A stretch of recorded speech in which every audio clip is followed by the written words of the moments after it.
नमस्कार, बहुत स्वागत है आपका। मैं हूं आपके साथ नेहा दुबे। बात होगी हरियाणा की। हरियाणा की 90 विधानसभा सीटों के लिए 5 अक्टूबर को वोटिंग होनी है और इस बार चुनाव में कुल 1028 उम्मीदवार है। लेकिन आपको जानकर हैरानी होगी कि इसमें 133 यानी कि 13% उम्मीदवारों के खिलाफ आपराधिक मामले दर्ज है। जबकि 2019 की अगर हम बात करें तो 2019 में कुल 1138 उम्मीदवारों में से 117 यानी तकरीबन 10% उम्मीदवारों के ऊपर आपराधिक मामले दर्ज थे। इलेक्शन वॉचडॉग संस्था एटीआर की रिपोर्ट के मुताबिक 1028 उम्मीदवारों में से 95 यानी कि तकरीबन 9% उम्मीदवारों के ऊपर गंभीर मामले दर्ज हैं।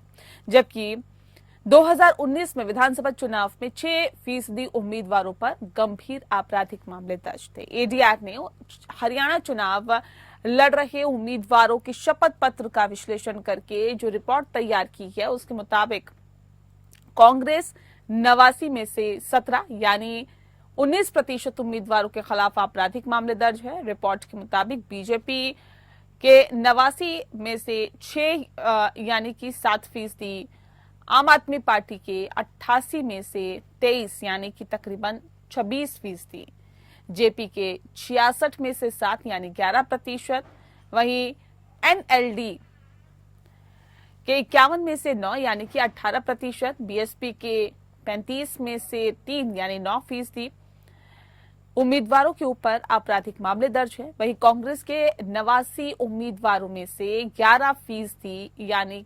12% उम्मीदवारों के खिलाफ गंभीर आपराधिक मामले दर्ज है। वहीं बीजेपी के 89 में से 3 यानी कि तकरीबन 3% उम्मीदवारों के खिलाफ गंभीर आपराधिक मामले दर्ज हैं।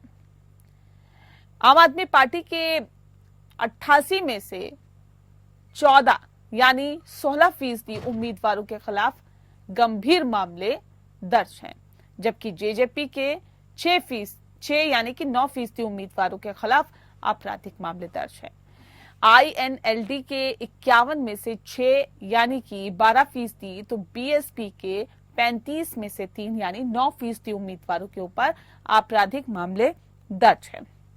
हरियाणा के कुल 11 उम्मीदवारों के खिलाफ महिलाओं के ऊपर अत्याचार से संबंधित मामले घोषित किए गए हैं, जिसमें 2 उम्मीदवारों के खिलाफ बलात्कार की धारा के तहत भी मुकदमा दर्ज है। 6 उम्मीदवारों के खिलाफ हत्या के संबंध में मामले दर्ज हैं। 8 उम्मीदवारों के खिलाफ हत्या का प्रयास से संबंधित मामले दर्ज है। हरियाणा विधानसभा चुनाव 2024 में 1028 में से 538 यानी तकरीबन 52% उम्मीदवार करोड़पति हैं। 2019 चुनाव में 1138 उम्मीदवारों में से 481 यानी 42% उम्मीदवार करोड़पति थे। बीजेपी के 89 में से 85 यानी कि 96% उम्मीदवार करोड़पति हैं, तो कांग्रेस के 89 में से 84 यानी कि 94% जो उम्मीदवार है वो करोड़पति है। जेजेपी के 66 में से 46 यानी 70% उम्मीदवार करोड़पति है। आईएनएलडी के 51 में से 34 यानी कि 67% उम्मीदवार करोड़पति हैं। आम आदमी पार्टी के 88 में से 52 यानी कि 59% उम्मीदवार करोड़पति है। बहुजन समाज पार्टी के 35 में से 18 यानी 51% उम्मीदवार करोड़पति हैं। हरियाणा विधानसभा चुनाव के उम्मीदवारों की औसतन संपत्ति 8.68 करोड़ रुपए है, जबकि 2019 में 1138 उम्मीदवारों के औसतन संपत्ति 4.31 करोड़ रुपए थी। बता दें आपको कि कांग्रेस के 89 उम्मीदवारों की औसतन संपत्ति 24.40 करोड़ रुपए है। बीजेपी के 89 उम्मीदवारों की औसतन संपत्ति 24.27 करोड़ है। आईएनएलडी के 51 उम्मीदवारों की औसतन संपत्ति 9.6 करोड़ है, जबकि जेपी के 66 उम्मीदवारों की औसतन संपत्ति 9.36 करोड़ है। आम आदमी पार्टी के 88 उम्मीदवारों की औसतन संपत्ति 5.57 करोड़ रुपए है, जबकि बहुजन समाज पार्टी के 35 उम्मीदवारों की औसतन संपत्ति 3.46 करोड़ रुपए है। जो सबसे ज्यादा संपत्ति घोषित करने वाले 3 उम्मीदवार हैं, उनमें बीजेपी के कैप्टन अभिमन्यु ने कुल अपनी संपत्ति 491 करोड़ रुपए दिखाई है। कांग्रेस के रोहतास सिंह ने कुल अपनी संपत्ति 484 करोड़ बताई है, जबकि निर्दलीय उम्मीदवार सावित्री जिंदल ने कुल अपनी संपत्ति 270 करोड़ रुपए दिखाई है।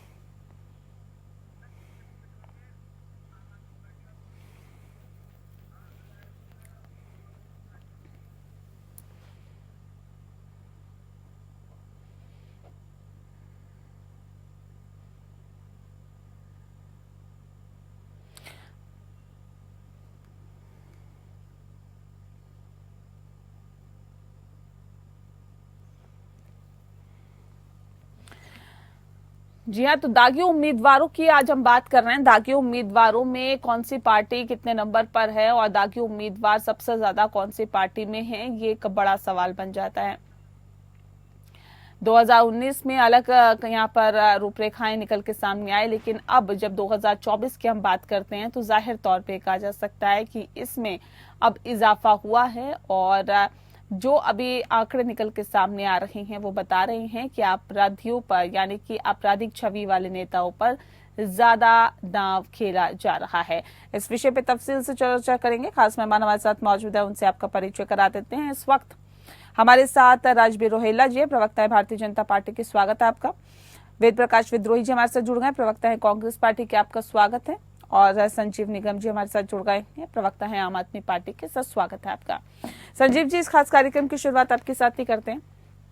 आम आदमी पार्टी साफ सुथरी छवि, आम आदमी पार्टी भ्रष्टाचार मिटा देगी, आम आदमी पार्टी किसी भी सूरत में किसी भी गड़बड़ी को बर्दाश्त नहीं करेगी, लेकिन ये क्या हो रहा है सर? यहाँ तो आपराधिक छवि, यहाँ पे तो दागी उम्मीदवार, यहाँ पे तो करोड़पति उम्मीदवार, सभी को मैदान में उतार दिया आपने।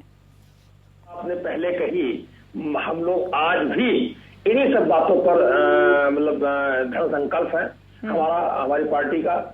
और अब दिल्ली के जब चुनाव होंगे तो उसमें तो आप अरविंद केजरीवाल साहब को भी दागी कहेंगे, वो चुनाव लड़ेंगे ना, मनीष सिसोदिया जी भी लड़ेंगे, हमारे तमाम, तो आप उनको भी दागी कहेंगी। भाई कानून की नजर में तो उनके ऊपर मुकदमा चल ही रहा, जो भी है अभी है ना, उनके ऊपर आरोप लगाया गया है ना। तो अब बताइए क्या किया जाए? अरविंद केजरीवाल तो साहब बिल्कुल, जब राजनीति में उन्होंने प्रवेश किया कहीं कोई बात नहीं, मनीष सिसोदिया जी कहीं कोई बात नहीं, सब लोग हैं। तो अब ये राजनीति में आने के बाद या राजनीति जो लोग साफ सुथरी करना चाहते हैं वो उनके ऊपर कहीं ना कहीं दाएं बाएं कुछ इस तरीके से जो है ये थोपने का प्रयास किया जाता है। तो ऐसा नहीं, इसका कोई खास महत्व नहीं है, मैं ये देखना चाह रहा हूँ। क्योंकि ये जैसे कि एक एप्लीकेशन फॉर्म में एक कॉलम होता है साहब, name, father's name, address, education qualification, उसी तरीके से ये कॉलम मात्र रह गया है, उसमें आपने जानकारी दे दी, भर दिए, इसका कोई खास महत्व नहीं है। जो लोग जनता के बीच में अपने क्षेत्र में जाकर के लोकप्रिय हैं, काम करते हैं लोगों के लिए, उनपे कहीं ना कहीं से इस किस्म की चीजें लगना बड़ा स्वाभाविक सी बात है, जो मैंने अभी ऑब्जर्व किया है। वरना जेल से लोग ना जीत जाते। संजीव जी 88 में से 23 कैंडिडेट, मतलब तकरीबन 26%। सुनिए सर, वही दिक्कत है ना, आप लोग सुनते नहीं। सुनिए 88 में से 23 कैंडिडेट जो दागी छवि के हैं, आम आदमी पार्टी के 88 में से 14 यानी कि 16% उम्मीदवारों के खिलाफ गंभीर आपराधिक मामले दर्ज हैं। गंभीर आपराधिक मामलों का मतलब समझते हैं सर आप? समझ रहा हूँ। क्या होता है बताइए। अभी दिल्ली के चुनाव आएगा तो आप तो मेरे ख्याल से हमको 70 सीटें, 70 में से आप 70-80% लगा देंगे, क्योंकि हमारे जितने हम थोड़ी लगा रहे हैं, तो रिपोर्ट है एडीआर की, हम लगाएंगे क्या? कैसी बातें कर रहे हैं आप संजीव जी? आपका तात्पर्य मेरा आपसे नहीं है, मीडिया से नहीं है, सिस्टम की बात बता रहे हैं। मेरा मतलब आपसे कोई चीजें नहीं है। नहीं, तो सिर्फ आपकी बात थोड़ी कर रहे हैं आप, आम आदमी पार्टी की थोड़ी बात कर रहे हैं, या बीजेपी की भी बात हो रही है, कांग्रेस की भी बात हो रही है। उसको बताएंगी, चर्चा लाएंगी। जब दिल्ली के चुनाव होगा, दिल्ली में हमारे विधायक क्या कर रहे हैं, तो हम उनको रिपीट करेंगे, क्या तो लोगों को उनमें ये बातें आएंगी। तो ये कोई, मैं नहीं समझता हूँ कि इसका कोई खास, मैंने पहले बता दिया, ये कॉलम मात्र रह गया है। कॉलम है, कॉलम में आपने डिटेल दे दी है, जब कहीं पर कोई इनका फैसला आ जाए, मुकदमे में वो साबित कर दिया जाए, तो उसका कोई महत्व है? इसका कोई महत्व नहीं। जैसे नहीं, आपके हिसाब से महत्व नहीं है ना सर? फिर आप साफ सुथरी छवि सुचिता की बात करना छोड़ दीजिए, बोले हम नहीं करते सुचिता की बात, हम नहीं करते भ्रष्टाचार को हटाने की बात, हम नहीं करते हैं अपराध को मिटाने की बात। आपके हिसाब से आपका मतलब जो भी सिस्टम है, मेरा आपका तत्व नहीं है। अरविंद केजरीवाल के बाद चुनाव न लड़े, मनीष सिसोदिया चुनाव न लड़े दिल्ली में, भाई ये हमारे आधार नेता है, हमारी पार्टी के आधार रखी गई है इनके ऊपर, और इनके ऊपर ही आपने लगा दिया तुमने चुनाव से बाहर हो जाए चुनावी सिस्टम से। नहीं, ऐसा नहीं है। ये लोग भी लड़ेंगे, बराबर जीत करके आ रहे हैं, बराबर काम कर रहे हैं लोगों के लिए, लोगों के जनहित के लिए। अब इसमें बताइए आपका इसमें हमारा कसूर क्या है? आप इस सिस्टम के मुताबिक तो अरविंद केजरीवाल जी, मनीष सिसोदिया जी को अगली बार चुनाव नहीं लड़ना चाहिए, नहीं लड़ना चाहिए। या तो अदालत रोक लगा दे, अदालत कह दे कि नहीं भाई ये चुनाव नहीं लड़ सकते हैं, तो बात आपकी ठीक है, हम ऐसे आदमी नहीं आएंगे। ये तो जानबूझ करके हम ऐसे लोगों को जो है वो किया जाता है। अब मैं नहीं समझता, क्योंकि देख लिया है ना राजनीति में, हमने देख लिया 12 साल के अनुभव में, अब देखा है सब बिल्कुल नीट एंड क्लीन थे हमारे लोग, सबको दागी बना दिया, ठीक है, सबको दागी बना दिया, तो अब हम उनको निकाल दे वो लॉट पूरा। नहीं, दागी बना दिया, दागी है, दागियों को चुना, ये दागी को आगे बढ़ाया, ये तो सारी जनता देख रही है, जनता अपना फैसला सुनाएगी। ये जो भी मैसेज जा रहा है, आप लोग जो भी कह रहे हैं, वो जनता के बीच में जा रहा है सर, और जनता ऐसा नहीं है कि बहुत वक्त है, वक्त आ गया, जनता ही जनार्दन है सर। इसमें तो आप आरोप प्रत्यारोप में कर ही नहीं सकते है ना। वेद प्रकाश मैं आ रही हूँ, वेद प्रकाश विद्रोही जी, एक सेकंड में आ रही हूँ। वेद प्रकाश जी, इंजीनियर रशीद वहां तो देखो जेल में जीत गए। ठीक है, ठीक है वेद जी, कैसे देखते हैं सर कांग्रेस की भी 89 में से 17 यानी कि तकरीबन 19% उम्मीदवारों के खिलाफ आपराधिक मामले दर्ज हैं? नेहा जी, आपको सभी साथियों को नमस्कार। मैं आपकी एक बात से भी सहमत हूँ कि वे करोड़पति उम्मीदवारों की आज राजनीति में पैसे वाले बगैर चुनाव नहीं लड़ पाते, सिस्टम ऐसा है। इसलिए ज्यादातर पार्टियों के अधिकतम उम्मीदवार पैसे वाले ही होंगे। ये एक राजनीति का कटु सत्य है जो लोकतंत्र के लिए ठीक भी नहीं, मैं सहमत हूँ। दूसरी बात, जितने आप दागियों की बात कर रहे हैं, कोई न तो आप हवा में कर रही है, न आप असत्य बोल रही है, ये तो सभी उम्मीदवारों ने अपना एफिडेविट किया है। पर मेरी केवल इसमें एक ही आपत्ति है, जब हम विश्लेषण करते हैं तो जनरलाइज रूप से जिनके खिलाफ अपराध है सबको एक कैटेगरी में खड़ा कर देते हैं। वो सही विश्लेषण है, वो सही विश्लेषण नहीं है। सही विश्लेषण ये है कि इस अपराध को हम 3 भागों में हमको बांटना चाहिए। एक तो गंभीर अपराध के मामले, जैसे जो बलात्कार के हैं, मर्डर के हैं और करप्शन के हैं, ये निश्चित रूप से गंभीर मामले हैं। और इनमें भी जो सबसे ज्यादा गंभीर मामले हैं वो करप्शन का भी आप पर जबरदस्ती थोपा जा सकता है, पर जो मर्डर का मामला है, बलात्कार का है, बच्चों के यौन शोषण का मामला है, ये निश्चित रूप से गंभीर मामला है। मैं इसमें कोई दो राय नहीं है, और राजनीतिक दलों को ऐसे उम्मीदवारों से टिकट देने से बचना चाहिए, मैं इस बात में सहमत हूं। अब आप कांग्रेस पर आ जाइए। कांग्रेस के 17 उम्मीदवार हैं। अब इन 17 उम्मीदवारों में एक के ऊपर भी कोई गंभीर आरोप नहीं, जैसा आपने रिपोर्ट भेजी है, जैसा अखबारों में छपा है। अब देखिए, आप प्रदर्शन करते हैं, आप पर धारा 144 तोड़ने का जो अब आजकल 163 कहलाती है, उसका आरोप लगता है। आप पर कोई कहीं प्रदर्शन करने जनता की मांग को नहीं जाते हैं तो आप पर सरकारी अधिकारियों के मामले में अवरोध करने का मामला लग जाता है। और आज नहीं, वो तो सुनिए ना वेद जी, वो तो 89 में से 17 यानी कि 19% ऐसे मामले हैं जो कि कांग्रेस के नेताओं पर लगे हुए हैं। चलिए ठीक है, उसमें प्रदर्शन भी होगा, उसमें राजनीतिक तौर पर भी जो मामले दर्ज है वेद जी वो भी होंगे, मैं मानती हूँ। लेकिन 89 उम्मीदवारों में से 11 यानी कि 12% उम्मीदवार के खिलाफ गंभीर, मैं कह रहा हूँ गंभीर आरोप। मैं आपसे यही सवाल तो कर रहा हूँ। मैंने कहा 3 तरह, आप अगर मेरी बात को गंभीरता से सुनती तो मैंने कहा 3 तरह के आरोप हैं। एक गंभीर आरोप जिसमें मैंने मर्डर का, यौन शोषण का, बलात्कार का लगाया है।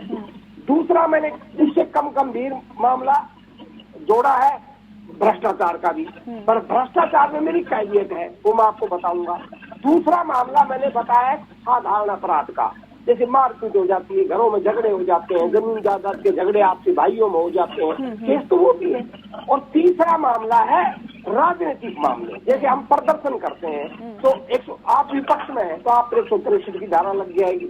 आपको आप किसी मांग को लेकर के दफ्तर में जाते हैं तो अधिकारियों के काम में अवरोध करने की धारा लग जाएगी। सर मैं तो गंभीर मामले की बात कर रही हूँ ना, गंभीर आपराधिक मामला। गंभीर नहीं है खतरा, मैं यही तो आपसे 89 उम्मीदवारों में से 11 यानी कि 12%। मैडम कांग्रेस के 17 मामले हैं, मैं स्वीकार कर रहा हूँ, पर गंभीर नहीं है। मैं आपसे यही बात तो कह रहा हूँ। नहीं सर, नहीं सर, मैं बता दूं, करेक्ट कर दूं मैं यहाँ पे आपको। जो रिपोर्ट आई है सर, सुनिए ना, वेद जी, मैडम प्लीज, जो रिपोर्ट आई है उसकी बात करिए ना सर। पढ़ी है पूरी रिपोर्ट मैडम, आपने जो एडीआर की रिपोर्ट बात करके उठाई है। 11 यानी कि 12% उम्मीदवारों के खिलाफ गंभीर आपराधिक मामले हैं।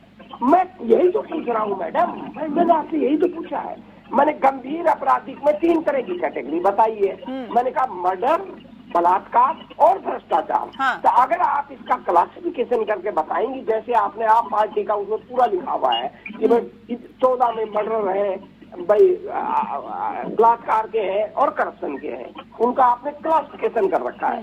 पर कांग्रेस के 17 उम्मीदवारों में क्लासिफिकेशन अखबार में नहीं कर रखा। मैं आपसे बार बार यही तो आग्रह कर रही हूँ। गंभीर में सर, गंभीर में जो मामले सामने आते हैं उसको आप कितने ही भागों में कैटेगराइज कर दीजिए, लेकिन गंभीर मतलब गंभीर होता है सर। अब उसको अगर आप उसको डिफेंड कर रहे हैं कि नहीं जी देखिए गंभीर में भी हमने तो ऐसा नहीं किया, तो ये एक अलग चीज है। नहीं उसमें तो फिर आप उसको डिफेंड करने की कोशिश कर रहे हैं, जबकि उसमें बनता नहीं है सर। नेहा जी सुन लीजिए बड़ी क्लियर, आप राजनीतिक मामले को गंभीर मानते हैं या आपका अपना नहीं, ये राजनीतिक मामला नहीं है ना।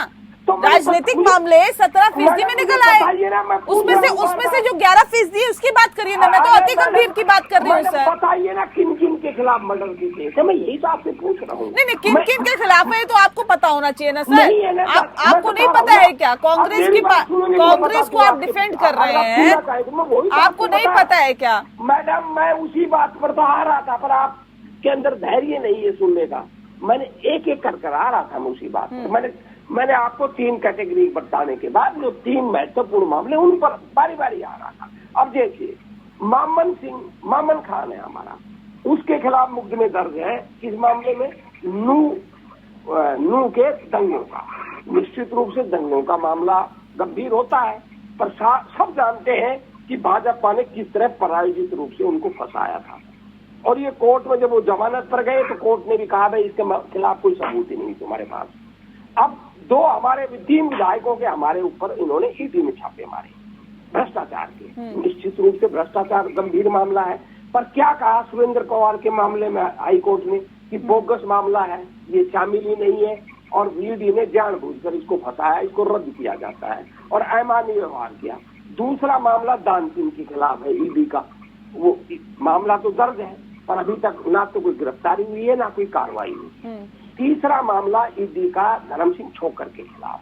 अब धर्म सिंह छोकर का है जमीन का, कि भाई वो निश्चित रूप से गंभीर मामला, मैं आपकी बात मानूंगा, क्योंकि वो उनके खिलाफ ये है कि उन्होंने कुछ फ्लैट्स बनाने के लिए इन्वेस्टर से पैसा लिया और फ्लैट बनाकर नहीं दिए, उनको प्रिय मामला है। तो ये भाई ये आप कह सकते हो कि भाई उन्होंने बिल्डर है वो, और बिल्डर के नाते उन्होंने जमीन ली, फ्लैट के पैसे लिए, फ्लैट बनाकर नहीं दिए। चाहे किसी भी तरह से मामले गंभीर है, तो ये तो आपको समझना होगा ना सर। ठीक है, कांग्रेस पार्टी डिफेंड कर रही है सर, कोई बात नहीं है। आपका भी ये मैसेज जनता के बीच जा रहा है ना। राजवीर जी मैं आती हूँ नहीं मैं आ रही हूँ, अब थोड़ा सा धैर्य रखिए। केवल एक लाइन मैडम, जल्दी से।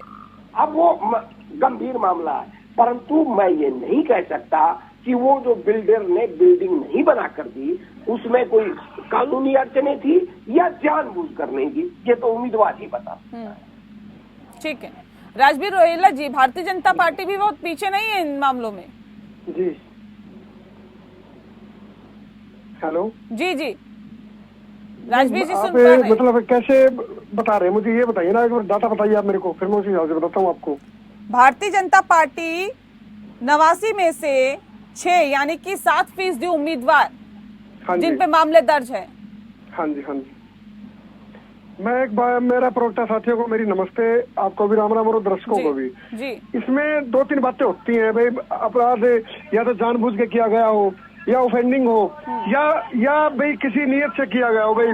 अब जैसे क्या होता है, प्रथम दृष्टया अगर किसी के खिलाफ पर्चा दर्ज होता है तो उसमें साक्ष्य होते हैं भाई, सामने क्या आ रहा है भाई, क्या उसने करप्शन किया है, क्या उसने मर्डर किया है, क्या उसने रेप किया है। तो ये जो सारी चीजें वेद प्रकाश जी ने बताई है, बिल्कुल सहमत उनकी बात से भाई। अगर ऐसे कोई है, कोई भी है जो प्रथम दृष्टया ये लग रहा है इस आदमी ने समाज में नुकसान पहुंचाया है, समाज को, तो मुझे लगता है सभी पार्टियों को इस बारे में विचार करना चाहिए। लेकिन इसमें एक बात आती है भाई, क्या ये जानबूझ के करवाया गया? क्योंकि जब कोई फैसला आता है तो आज ये तो कह रहे हैं कई केसेस तो ऐसे हैं जो भारतीय जनता पार्टी ने बेवजह लगा दिए इनके नेताओं पर। मैंने क्या बताया आपको, वो तो कोर्ट ने फैसला करना है ना, वो तो कोर्ट ने फैसला करना। अब देशद्रोह को आप कैसे डिफेंड कर सकते हैं हम लोग?